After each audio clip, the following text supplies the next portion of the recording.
Hi guys, देखिए हमने कल आपको एक वीडियो में कल हमने एक वर्ड दिया था जिसका सभी बच्चों ने एक सही उम्मीद के साथ में आंसर दिया है। और बच्चे जब ऐसे कमेंट्स में आंसर देते हैं तो हमें भी एक ना मोटिवेशन मिलता है, और ये मोटिवेशन हमारे लिए एक बहुत ही इंपॉर्टेंट काम करता है। तो बच्चों, जैसे कि कल हमने वर्ड दिया था, चलिए मैं बता देता हूँ आपको। तो प्रोफिशिएंट का मीनिंग क्या था, तो मैंने आपको ये बताया था कि प्रोफिशिएंट का मीनिंग क्या होता है। तो बच्चों, जितने भी बच्चे आप हैं, सभी ने, प्यारे बच्चों ने मुझे आंसर दिया था जिसका मीनिंग होता है, सभी ने बताया था, हमें कमेंट बॉक्स में लिखा था, सेंड किया था। उसका मीनिंग होता है बच्चों कुशल या दक्ष। बिल्कुल, तो सही सर ऑल स्टूडेंट्स का बिल्कुल सही आंसर पा करके हमें जो मोटिवेशन मिला है बच्चों, वो बहुत अच्छा मोटिवेशन है। और उम्मीद है कि अब आप जैसे चल रहा है ना, एग्ज़ाम बहुत करीब चल रहा है, तो बच्चों चलो जल्दी आओ, देखते हैं। ठीक है, अगला वर्ड बच्चों आपके सामने आ रहा है जी। सेकंड वर्ड आपके सामने बच्चों ये आ रहा है कि देखिए, अब आप यहाँ पे सीट की बात करेंगे, है ना। सीट का मीनिंग क्या होता है। देखो, सबसे पहली बात है कि all students you know very well about the meaning of seat. तो सीट का मीनिंग होता है बच्चों एक तरह से ना कुर्सी होती है, एक तरह से कुर्सी होता है।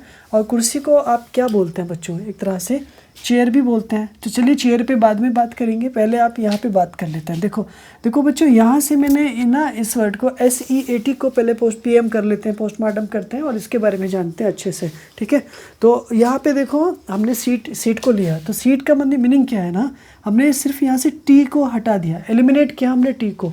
तो यहाँ पर क्या बना बच्चों, आपका सी बना है ना। और सी का मीनिंग क्या होता है, एक तरह से समुद्र होता है। हमने पिछली वीडियो में आपको बताया था कि सी मीन्स समुद्र होता है और ओशियन मीन्स महासागर होता है। तो देखिए मैं फिर यहाँ पे लिखूँगा, ओशियन मीन्स क्या होता है बच्चों, आपको पता है।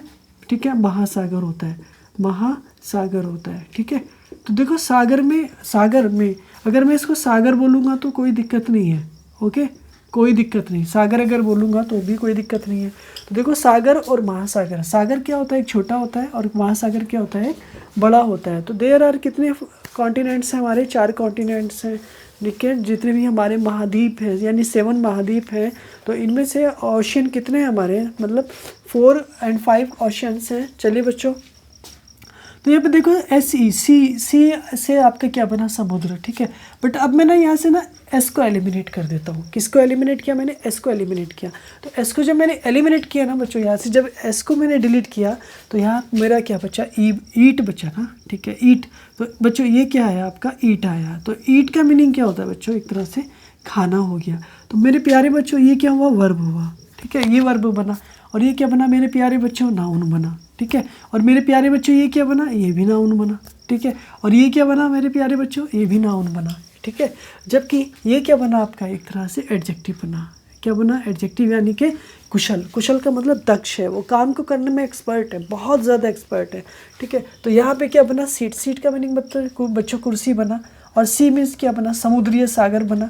और ओशन का मीनिंग क्या बना, महासागर एक तरह से। और ईट का मीनिंग क्या बना, खाना बना। ठीक है, तो देखो यहाँ पे ना ईट एक वर्ब है, तो वर्ब अपनी first form, second form, third form and present participle and past participle में भी जाती है। तो चलो कोई नहीं, ये तो सब ठीक है, नेक्स्ट वीडियो में देखेंगे। और पिछली वीडियो में भी हमने आपको बहुत अच्छे से बताया है बच्चों। ठीक है, तो यहाँ पे जो आपका जो नेक्स्ट वर्ड आया फिल का मीनिंग क्या होता है बच्चों, बड़ा इंपॉर्टेंट वर्ड है फिल। ठीक है ना, एक तरह से ये भी वर्ब है, एक तरह से ये भी वर्ब है। तो फिल का मीनिंग होता है बच्चों एक तरह से भरना, एक तरह से भरना। तो भरने को, जैसे किसी चीज़ में फिल करना यानी भरना।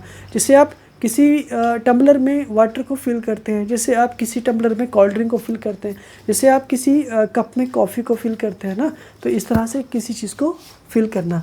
तो मैंने यहाँ पे क्या बोला, फिल का मीनिंग क्या होता है बच्चों, भरना हो गया। अब यहाँ पे इसको रीफिल करना, सिर्फ आपको री लगाना है और आपको फिल करना है बस यहाँ पे ना। तो ये क्या बनेगा जी, आपका एक तरह से नाउन हो जाएगा। और ये हो जाएगा आपका रिफिल, आपका रिफिल हो जाएगा। ठीक है, रीफिल हो जाएगा, है ना। और तो रिफिल का मतलब क्या होता है, पुनः भरना, पुनः भरना। तो मैं इसको ऐसे भी लिख सकता हूँ ना, पुनः भरना, पुनः भरना। तो बच्चों, अब जब किसी भी वर्ड में ना आर हम लगाते हैं, किसी एक वर्ड था हमारे पास, क्या वर्ड था, आर था, बट आर से पहले हमने क्या लगा दिया, RE को लगा दिया। तो बच्चों ये क्या बना आपका, प्रीफिक्स। क्या बना, प्रीफिक्स। तो प्रीफिक्स का मतलब क्या होता है, प्रीफिक्स का मीनिंग बच्चों वो होता है जब किसी भी वर्ड में आप पहले से कुछ वर्ड को ऐड कर देते हैं तो वो आपका प्रीफिक्स कहलाता है। यानी कि इसका मतलब अगर बोला जाए हिंदी में क्या बोलेंगे बच्चों, उपसर्ग। उपसर्ग, ठीक है। ये यहाँ पर देखो, जैसे मैंने कह दिया था रीफिल, तो रीफिल यहाँ पर क्या हुआ बच्चों, समझ आ गया ना, प्रीफिक्स हुआ। प्रीफिक्स का मतलब पहले जुड़ता है, ठीक है। अब यहाँ पे हो गया फिल, फिल का मतलब क्या होता है, भरना हो गया। प्रीफिक्स का मतलब क्या होता है, उपसर्ग हो गया। तो जैसे मैंने यहाँ पे बोला क्या, प्री, प्री का मतलब क्या होता है, प्री का मतलब क्या होता है, पूर्व। प्री का मतलब पूर्व या पहला, पहला, है ना।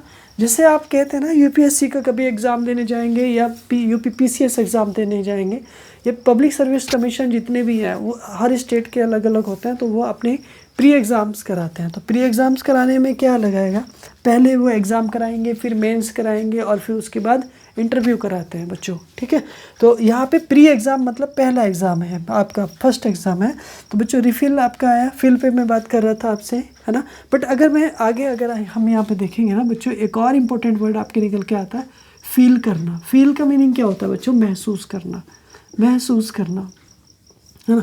देखो कुछ चीज़ें ऐसी होती है लाइफ में इंसान की ना, वो फील करके महसूस कर, यानी कि फील करके ना, फील करता है। जैसे कि दुख हो गया आपका, है ना, सोरो हो गया, सैड हो गया, है ना, दुखी हो गया, हैप्पी हो गया, जॉय हो गया, है ना, तो वंडर हो गया, सरप्राइज हो गया। इन सारी चीज़ों को क्या करता है, एक्सप्लेन कर, मतलब फील करता है वो, एक्सक्लेमेशन करता है वो, एक्सक्लेमेट करता है वो, ठीक है।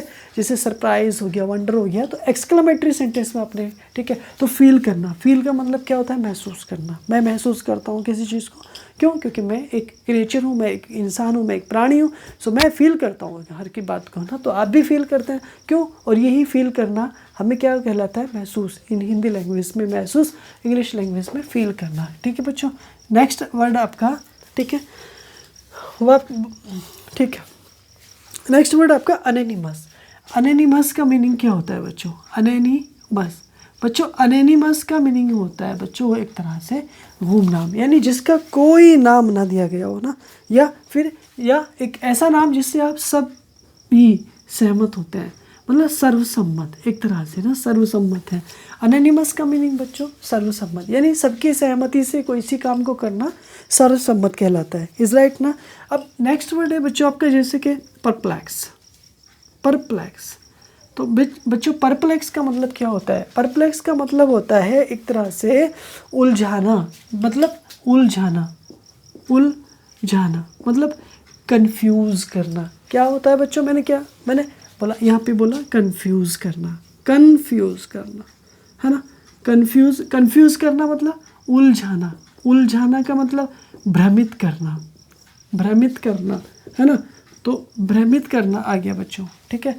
अब यहाँ पे, ठीक है, हाँ, कंफ्यूज करना मतलब उलझाना या भ्रमित करना। परप्लेक्स का मतलब क्या होता है, उलझाना आपको, है ना, भ्रमित करना। और अनोनिमस का मतलब मीनिंग क्या होता है बच्चों, सर्वसम्मति से किसी भी चीज़ को काम करना।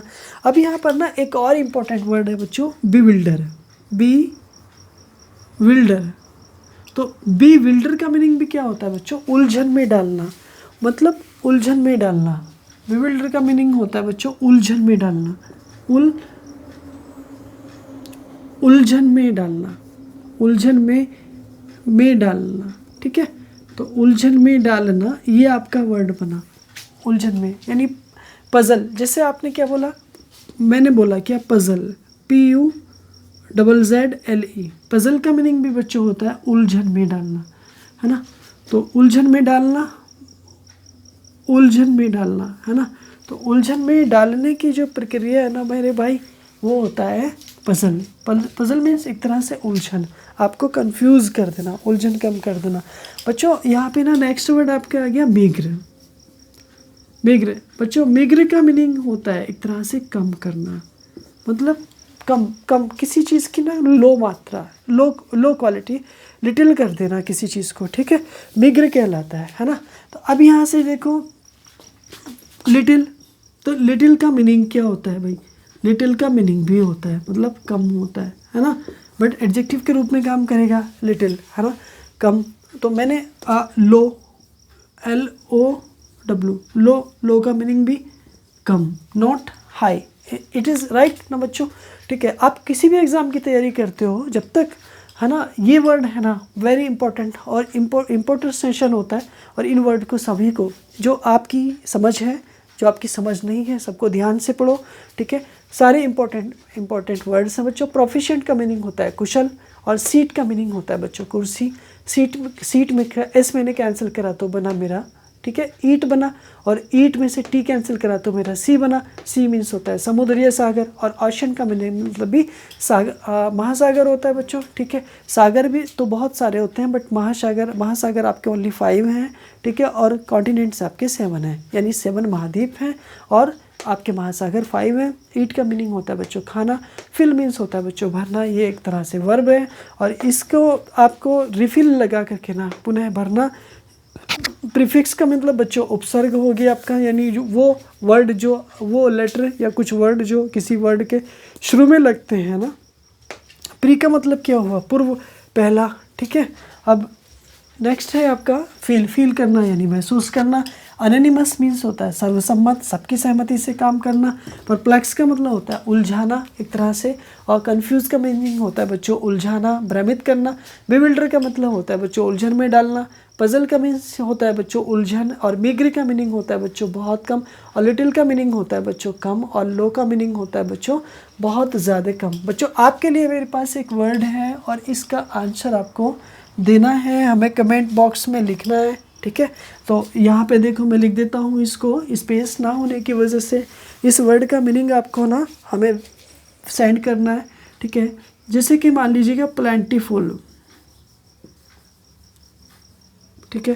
प्लेंटीफुल का मीनिंग आपको हमें सेंड करना है कि what is the meaning of plentiful, इसका मीनिंग बताना है आपको हमें कमेंट बॉक्स में प्लेंटीफुल का मीनिंग सेंड करना है। और आप, ठीक है, हमारी वीडियो को लाइक करें, शेयर करें और सब्सक्राइब करें। Thanks for watching video.